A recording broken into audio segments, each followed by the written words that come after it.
ইফতারির পূর্ব মুহূর্তে দোয়া করুন, এটি ভুলে যাওয়া যাবে না। প্রতিদিন ইফতারিকে সামনে নিয়ে আমরা দোয়া করব, কারণ হাদিসে এসেছে সালাসু দাওয়াতিন মুস্তাজাবা, তিন ব্যক্তির দোয়া আল্লাহ তাআলার কাছে কবুল হয়ে যায়। এই দোয়া আল্লাহ কখনো ফিরিয়ে দেন না। এর মধ্যে একটা দোয়া হচ্ছে দাওয়াতুস সাইম, রোজাদারের দোয়া আল্লাহ কখনো ফিরিয়ে দেন না। দাওয়াতুস সাইমি মাকবুল, এটা আল্লাহর কাছে কবুল হয়ে যায়।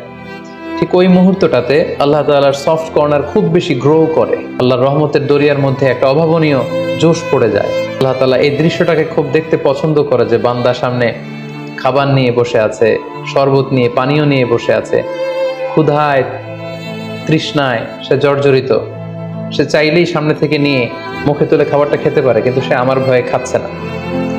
তখন আল্লাহ তাআলা এই দৃশ্যটা দেখতে বড্ড পছন্দ করেন। ঠিক এই মুহূর্তে আপনি যখন বুদ্ধি করে আল্লাহ তাআলার কাছে চাইতে শুরু করবেন, কায়মনো বাক্যে চোখের পানি ছেড়ে, আপনি চাইতে দেরি হবে, এই দোয়া আল্লাহ তাআলার কাছে কবুল হতে দেরি হবে।